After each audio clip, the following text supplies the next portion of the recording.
Everyone, स्वागत है आप सभी का आपके अपनी चैनल मैथमेटिकल टेंजेंट पर। तो हम आज करने जा रहे हैं, ये जो आप पेपर देख पा रहे हैं सेट 1, ये क्वेश्चन पेपर कोड है और ये है सीरीज। ये सीबीएसई के द्वारा पिछले साल लिया गया क्लास 10th का बोर्ड का एग्जाम है, ऑफिशियल एग्जाम है मैथ्स का, जिसके आज हम सेक्शन सी को कवर करेंगे।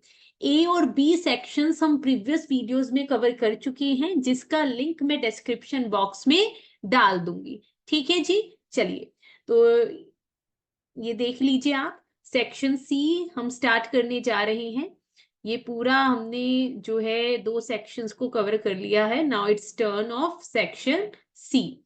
तो फटाफट चलते हैं बिना देरी किए हुए, अपने ब्लैक बोर्ड पर इस पूरे सेक्शन को हम आज कवर कर देंगे। तो आपको आपकी स्क्रीन पर नजर आ रहा होगा सेक्शन सी, जिसमें हर प्रश्न 3 नंबर का होता है, उसका क्वेश्चन नंबर 26 का ए पार्ट। देखिए क्या बोला जा रहा है, find by prime factorisation the LCM of the numbers this and this. देखिए पहला प्रश्न फुल स्टॉप। सबसे पहले बोला है कि प्राइम फैक्टराइजेशन का यूज करते हुए इन दो नंबर्स का एलसीएम बताइए। It means we have to prime factorise the numbers. आपको सबसे पहले इन दोनों नंबर्स को प्राइम फैक्टराइज करना पड़ेगा। तो 2 से जा रहा है 9090, अगेन 2 से 4545, नाउ बाय 5 तो 909, बाय 3 303, अगेन 3 101, और 101 प्राइम होता है तो अपने आप से ही डिवाइड होगा। ठीक है जी। अब दूसरे नंबर पर आ जाइए 7575।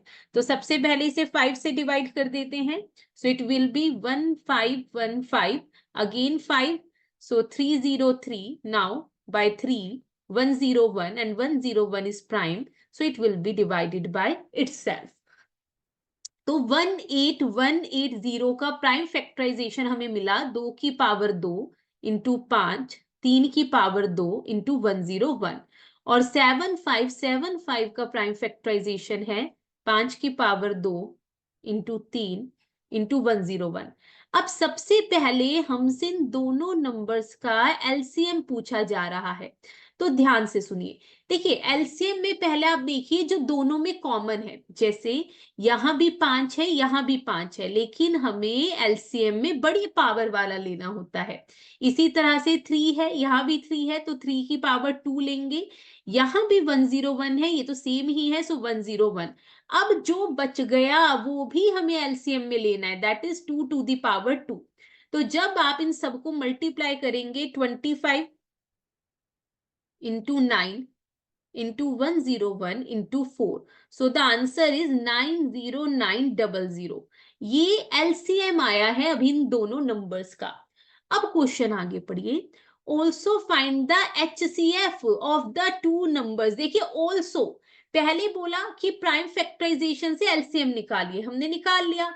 अब आगे बोला जा रहा है कि ऑल्सो इन दोनों नंबर्स का एचसीएफ भी निकालिए। तो आप यहां पर यूज कर लीजिए प्रॉपर्टी कि किन्हीं दो नंबर्स के एचसीएफ और एलसीएम का प्रोडक्ट इक्वल होता है उन दोनों नंबर्स के प्रोडक्ट के। ठीक है, सो एचसीएफ नहीं पता, फाइंड आउट करना है। एलसीएम आ चुका है 90900, इक्वल टू पहला नंबर है 18180 और दूसरा number 7575। So HCF is equal to 18180 into 7575 divided by 90900, 0 से 0। अब 9 से जा रहा है 1010, और ये जा रहा है 202 पर। अब देखिए ये डिवाइड करेगा 10, और 101 से 2 पर जा रहा है ना, और ये 5 से जा रहा है, मतलब 2 5 जा, और ये 5 से जा रहा है, कितना आ जाएगा 1515। So the answer is HCF of these two numbers is 1515। ठीक है, चलिए आगे बढ़ते हैं। देखिए ये है इस क्वेश्चन का बी पार्ट, हमें दोनों पार्ट्स करने हैं। ठीक है, अब यहां बोला जा रहा है, हाँ जी, 3 bells ring at intervals 6 12 and 18 minutes. देखिए 3 बेल है, ठीक है, 3 बेल हैं और तीनों जो है वो इस इंटरवल पर रिंग होती हैं। यानी पहली बेल जो है वो हर 6 मिनट बाद बज रही है। जैसे पहले 6 मिनट बाद बजी, देन कितने मिनट बाद, 12 मिनट बाद, इसी तरह से फिर 18 मिनट हो जाएंगे, मतलब 6 के गैप पर वो जो है रिंग कर रही है। इसी तरह से दूसरी बेल पहले 12 मिनट बाद बजी, उसके बाद 24 मिनट बाद, देन 36 मिनट बाद, एंड सो ऑन, इसी तरह से वो रिंग कर रही है। और यही कहानी जो है वो तीसरी बेल की है, वो 18 की मल्टीपल्स पर रिंग कर रही है।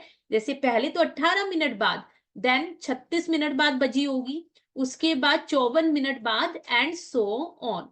अब बोला जा रहा है if all the 3 bells rang at 6 AM, कि अगर तीनों बेल 6 बजे बजी थी, सुबह 6 बजे बजी थी, when will they ring together again, तो दोबारा ये एक साथ, अगेन टुगेदर, एक साथ कितने बजे बजेंगी।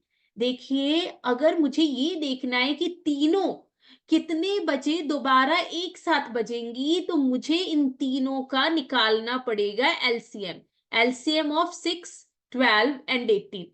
भाई ये क्या रिप्रेजेंट करेगा, ये उतने मिनट्स बताएगा जिस मिनट पर ये तीनों एक साथ दोबारा बजेंगी, क्योंकि यहां हम देख पा रहे हैं कि मल्टीपल्स चल रहे हैं। ये 6 की मल्टीपल है, ये 12 की मल्टीपल्स है और ये 18 की मल्टीपल्स है। तो अगर मैं इन तीनों का लीस्ट कॉमन मल्टीपल निकाल लूं, तो मुझे ये पता चल जाएगा कि तीनों दोबारा कितने बजे एक साथ बजेंगी या कितने मिनट्स बाद बजेंगी। सो नाउ इन तीनों का जब आप एलसीएम निकालेंगे, आप ऐसे ही, यहाँ तो इतना वो नहीं बोला कि किस तरह से, तो आप ऐसे कॉमन फैक्टराइजेशन से फाइंड आउट कर सकते हैं। तो पहले 3 से कर दीजिए, ठीक है, देन 2, 1, 2, 3, 2 से जाएगा 1, 1, 3 एंड 3 से डिवाइड होगा। सो जो एलसीएम आ जाएगा, 3 2 जा 6, 2 जा 12, 12 3 जा 36 मिनट, यानी दोबारा ये 36 मिनट बाद रिंग करेंगी। सो द आंसर इज 6:36, यानी 6:36 AM पर दोबारा ये वापस रिंग करेंगी। हमसे टाइम पूछा है तो हमें टाइम फॉर्मेट में ही आंसर को छोड़ना है। ठीक है जी, चलिए। हाँ जी, क्वेश्चन नंबर 27 ट्रिग्नोमेट्री का है, प्रूफ वाली एक्सरसाइज में से है। Proof that left hand side को राइट हैंड साइड के इक्वल प्रूफ करना है। तो शुरू करते हैं जी सॉल्व करना। लेफ्ट हैंड साइड से स्टार्ट करेंगे। देखिए, सबसे पहला जो ब्रैकेट है इसके अंदर क्या करें, एलसीएम ले लीजिए। सो कॉस थीटा ये एलसीएम आएगा, यहाँ पर 1 है, सो it will B 1 minus cos square theta. अब दूसरे ब्रैकेट में भी इसी तरह से साइन थीटा एलसीएम आ जाएगा और ऊपर 1 माइनस साइन स्क्वायर थीटा। अब क्योंकि हमें पता है कि cos square theta plus sine square theta equals to 1 होता है, सबसे पहली ट्रिग्नोमेट्रिक आइडेंटिटी, तो यहां से साइन स्क्वायर थीटा की वैल्यू हो जाएगी 1 माइनस कॉस स्क्वायर थीटा, और cos स्क्वायर थीटा की वैल्यू हो जाएगी 1 माइनस साइन स्क्वायर थीटा। तो ये जो आपको नजर आ रहा है 1 माइनस cos स्क्वायर थीटा, ये हो जाएगा sign square theta upon cos theta. इसी तरह से ये जो 1 माइनस साइन स्क्वायर थीटा है, ये cos square theta upon sine theta. अब ये डिवाइड, तो बचा क्या, अब हमारे पास बचा sign theta into cos theta. ये है simplified form of left hand side. अब हम क्या करेंगे, हम राइट हैंड साइड को भी सॉल्व करते हुए यही लेकर आएंगे and then we are done. तो राइट हैंड साइड में टेन थीटा और कॉट थीटा आपको नजर आ रहा है, तो आप साइन और कॉस में कीजिए, क्योंकि जो हमें लाना है वो साइन और कॉस में है। सो टेन थीटा को हम लिख सकते हैं sine theta upon cos theta, और कॉट थीटा को cos theta upon sine theta. अब एलसीएम ले लीजिए भाई, नीचे एलसीएम आएगा cos theta into sine theta. तो यहाँ ऊपर क्या बन जाएगा हमारा, ये डिवाइड किया, साइन थीटा बचा, ऊपर मल्टीप्लाई साइन स्क्वायर थीटा, और इसी तरह से प्लस cos स्क्वायर थीटा। अब अगेन ये आइडेंटिटी है कि sine square theta plus cos square theta 1 होता है, अपॉन में cos theta into sine theta, और ऊपर जाके reciprocal, so cos theta into sine theta, या कहिए sine theta into cos theta equal to ये दोनों ही ये दोनों ही सेम के इक्वल आ चुके हैं, हेंस प्रूव्ड। चलिए आगे बढ़ते हैं। हाँ जी, question number 28। If Q is equidistant from P and R, find the value of X। देखिए क्या बोला जा रहा है, एक पॉइंट Q है, वो इन दोनों पॉइंट्स से इक्वल डिस्टेंस पर है, तो X की वैल्यू पूछी जा रही है।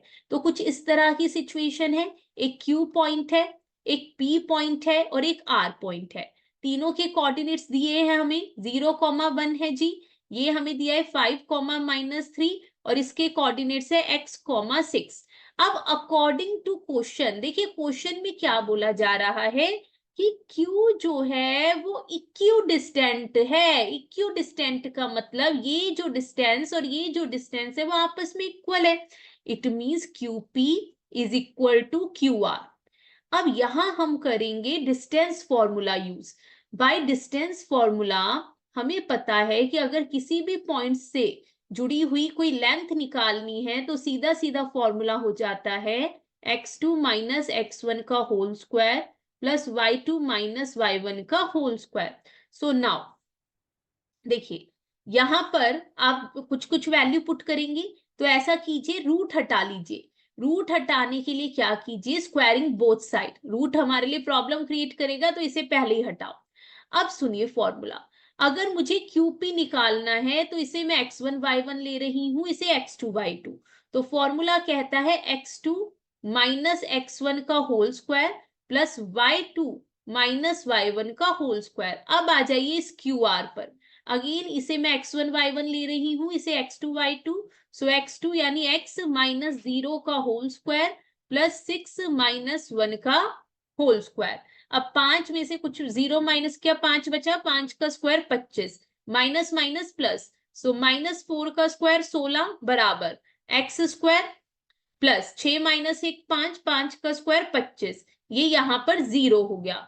सो एक्स स्क्वायर की वैल्यू इक्वल टू 16, स्क्वायर क्या होगा, सामने जाकर रूट बन जाएगा। बट माइंड इट, यहां पर आप प्लस माइनस लगाना मत भूलिएगा, ठीक है। सो एक्स की दो वैल्यूज निकल कर आती हैं प्लस माइनस 4, ये पूरा हमारा आंसर होगा, क्योंकि चाहे हम 4 का स्क्वायर करें या माइनस 4 का स्क्वायर करें, दोनों ही 16 होते हैं। ठीक है जी, चलिए question number 29। A car has 2 wipers which do not overlap. ठीक है, कार में 2 वाइपर लगे हुए हैं जो ओवरलैप नहीं करते, जो मिरर साफ करने के लिए होते हैं ना, बेसिकली उनकी बात हो रही है। Each wiper has a blade of length 21 centimetre sweeping through an angle of 120 degree. देखिए 2 वाइपर्स हैं, कुछ इस तरह से कहानी चल रही है।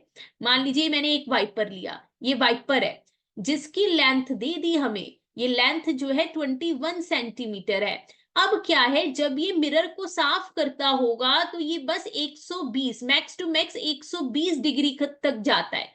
ये जो एंगल ये वाइपर बना रहा है ना, ठीक है, यानी मैक्स टू मैक्स कितना जा रहा है, ये 120 डिग्री तक क्लीन कर पा रहा है, स्वीप कर पा रहा है। फाइंड द टोटल एरिया, हमसे बोला जा रहा है find the total area cleaned at each sweep of the 2 blades. दोनों ब्लेड्स टोटल कितना एरिया साफ करेंगी। यहां पर जो कॉन्सेप्ट आता है ये आता है एरिया रिलेटेड टू सर्कल वाले चैप्टर में से, that is area of sector.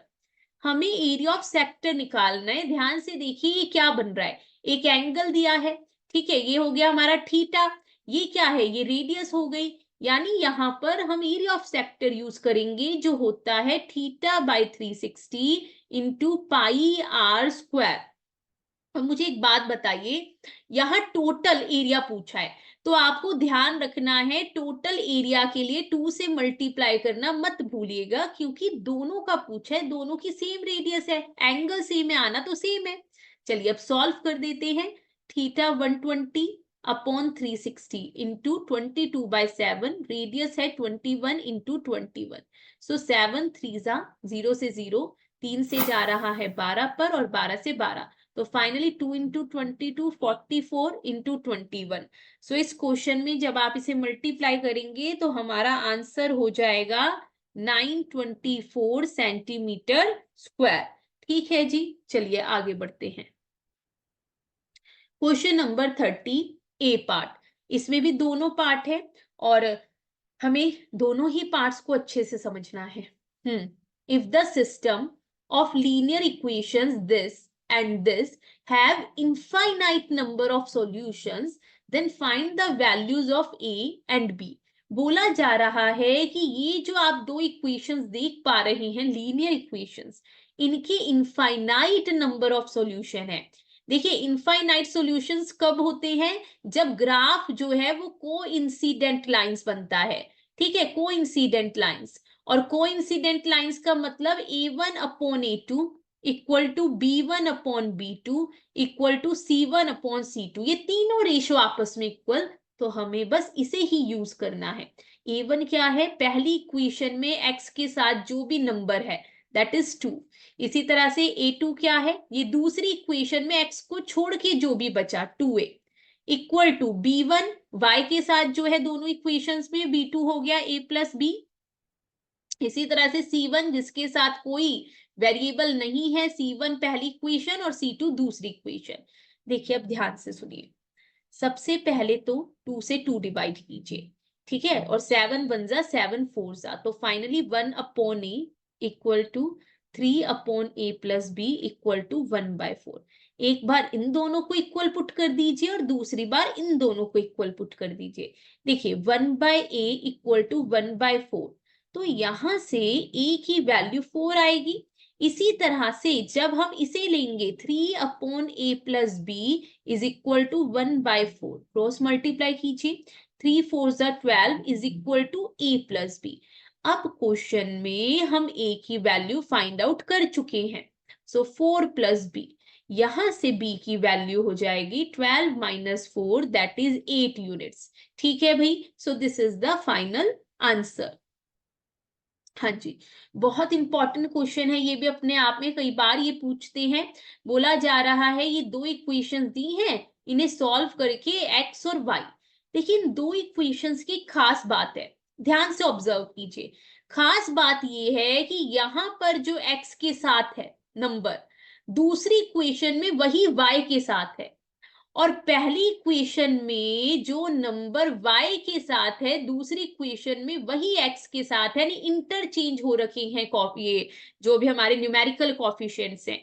अगर ऐसी इक्वेशन आपके सामने आएगी तो आपको क्या करना है, मान लीजिए पहली इक्वेशन ये दूसरी, तो सबसे पहले एक बार तो इन दोनों को ऐड कीजिए और एक बार इन दोनों इक्वेशंस को माइनस कीजिए। चलिए देखते हैं हमें क्या मिलता है, यही आपको करना है, क्योंकि इतनी बड़ी बड़ी वैल्यूज है, इन्हें रिड्यूस करने के लिए हमें यही तरीका अपनाना पड़ेगा।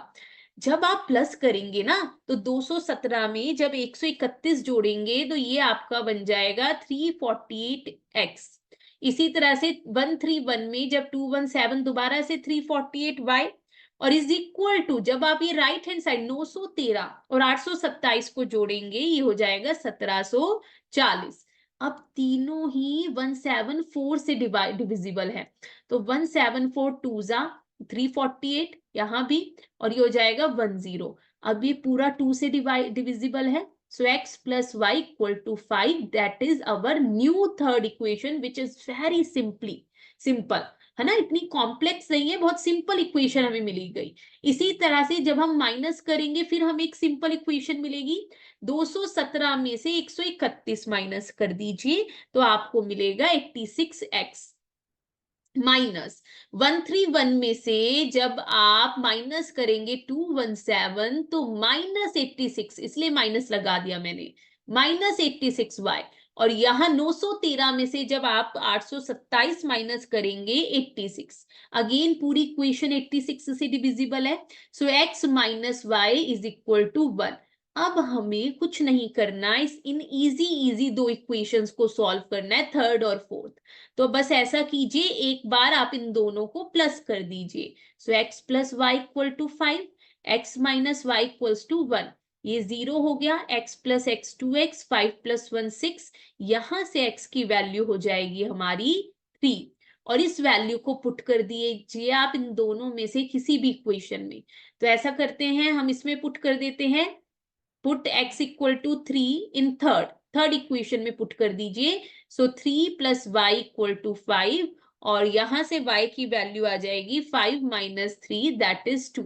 और ये दोनों हमारे फाइनली सॉल्यूशन है इस सिस्टम ऑफ लीनियर इक्वेशंस का।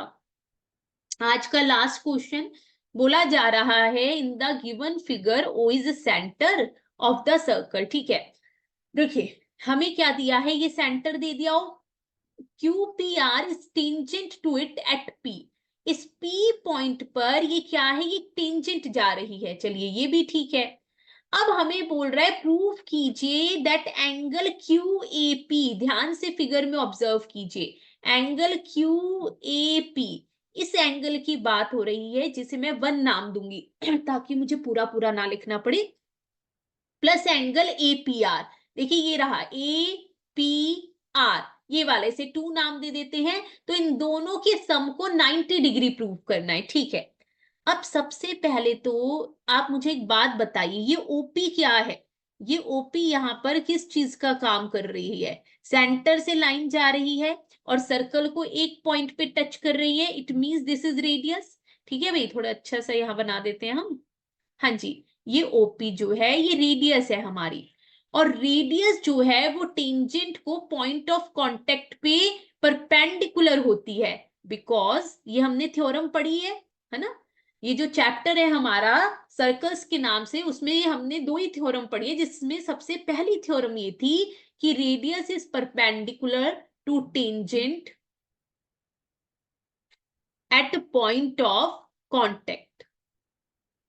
अब इसका मतलब क्या हुआ? इसका मतलब ये हुआ कि ये जो OP है वो परपेंडिकुलर है इस टेंजेंट QPR की, that is angle OPR 90 degree मिल गया। ठीक है, अच्छा मैं ये जो एंगल है इसे रिप्रेजेंट करूंगी, इस एंगल को मैं 3 से रिप्रेजेंट कर रही हूं। ठीक है भाई, चलिए अगर ये एंगल 90 डिग्री है, इसका मतलब एंगल, इसे मैं ऐसे लिख सकती हूँ, angle 2 plus angle 3 is equal to 90। लेकिन हमें क्या लाना है, हमें एंगल 1 और एंगल 2 का सम 90 डिग्री लाना है। तो मुझे किसी भी तरह से इस एंगल 3 को प्रूव करना है एंगल 1 के इक्वल, तो मेरा काम बन जाएगा। अब आप फिगर को ऑब्जर्व कीजिए, ये QP, ठीक है, और ये OA, ये दोनों ही अगर आप ध्यान से देखें इस ट्राइंगल OPA में दोनों ही रेडियस है। अगर दोनों ही रेडियस है इट मींस दोनों आपस में इक्वल होंगी, रेडियाई ऑफ सेम सर्कल। अगर ये दोनों आपस में इक्वल हैं तो इनकी ये जो अपोजिट एंगल्स है ये भी आपस में इक्वल होंगे, और यही हमें चाहिए था, एंगल 3 इक्वल टू एंगल 1।